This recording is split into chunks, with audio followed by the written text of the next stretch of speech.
ప్రభునందు ప్రియమైనటువంటి దేవుని పిల్లలకు ప్రభు అయిన యేసుక్రీస్తు వారి నామములో వందనాలు శుభాలు మీకు తెలియపరుస్తూ ఉన్నాం. పిల్లలు గడిచిన దినమంతా కూడా ప్రభు తన కృపా వాత్సల్యంలో భద్రపరుచుకుని క్షేమమును ఆరోగ్యమును ఆయుస్సును అనుగ్రహించి మరి ఈ నూతన దినాన్ని ప్రభు మనకు అనుగ్రహించారండి. 2026 సంవత్సరము 2వ నెల 15వ దినాన్ని ప్రభు మనకు అనుగ్రహించారు. మరి ఈరోజు దేవుని వాక్యం అండి.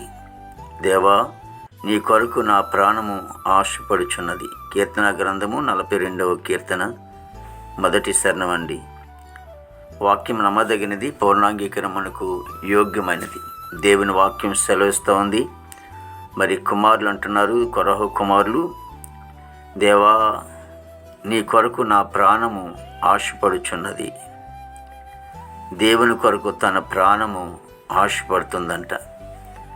మన ప్రాణం అయితే వేటి విషయంలో ఆశపడుతూ ఉంటుంది. ఆశ అనగా కోరిక.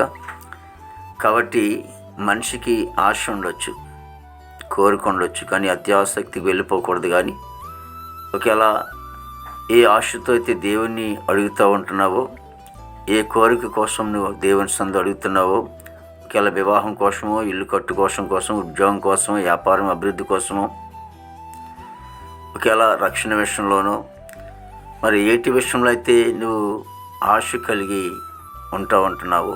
భక్తుడైతే తన ప్రాణం అంటాన్ని దేవుని కొరకు ఆశ పెట్టి ఉందంట. కాబట్టి దేవుడు నీ జీవితంలో గొప్ప కార్యాలు జరిగించాలంటే మరి నీ ప్రాణము కూడా ఆయన మీద ఆశ పెట్టుకుని ఉండాలి.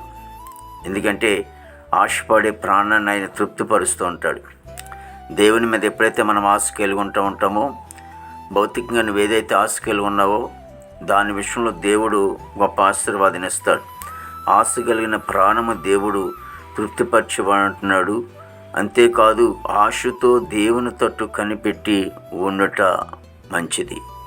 కాబట్టి నువ్వేదైతే ఆశిస్తున్నావో, మరి దేవుని మీద ఆశ కలిగి ఉన్ని మరి దేనికోసమైతే నువ్వు ప్రభు సందు అడుగుతున్నావో గొప్ప కార్యాలు ప్రభు నీ ఎడల జరిగిస్తూ ఉంటాడు. కాబట్టి దేవుడు అంటున్నాడు, దేవుడు నీ కోరికను సిద్ధింపచేయునుగాక. నువ్వు అడిగిన దాన్ని ప్రభు నీకు అనుగ్రహించునుగాక. మహాపరిశుద్ధుడు, ప్రేమగల తండ్రి, కృపలేసునికి వందనాలు, స్తోత్రాలు, స్తుతులు చెల్లిస్తున్నాం ప్రభు.